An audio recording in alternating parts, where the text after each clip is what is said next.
One of the most profound conversations I ever had in my life.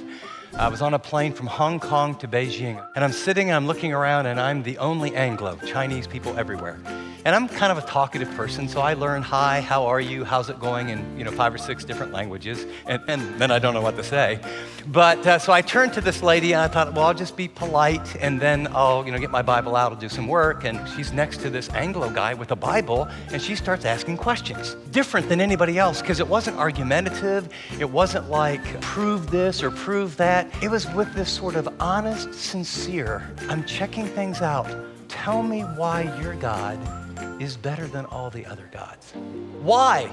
My God is before all things, the creator of all things. He upholds all things by the word of his power. He knows all things. He can do all things. He rules over all things. There was nothing, and he spoke, and it came into existence. And then I would summarize by saying, I worship the sovereign God of the universe. God says, I am the unique source creator of all that there is, all that there was, all that there will ever be. God makes promises in Scripture that demand that he is sovereign, that he's in control, that he has authority, that he's aware not only of what is, not only knows all things, but knows the possibility of all things. Romans 8:28, that you work all things together for a very special group of those who love you, of those who are called according to your purpose. For those people who have surrendered and saying, I'm following Jesus as my Messiah, the promise is God some way, somehow, over time, is going to orchestrate it for your good. How do you make that promise unless you're in absolute control? Some of us have experienced things that are so horrendous, and the question in your heart and mine has been, God, if you're good, how could you allow that to happen?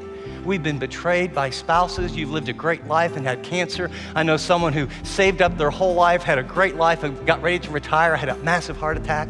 There's injustice. There's evil in the world. But for those who say, I want to follow you, he says, I will orchestrate even the evil, the betrayal, the worst things that can happen to your life. I will weave them in a way to bring about your ultimate good. That's huge.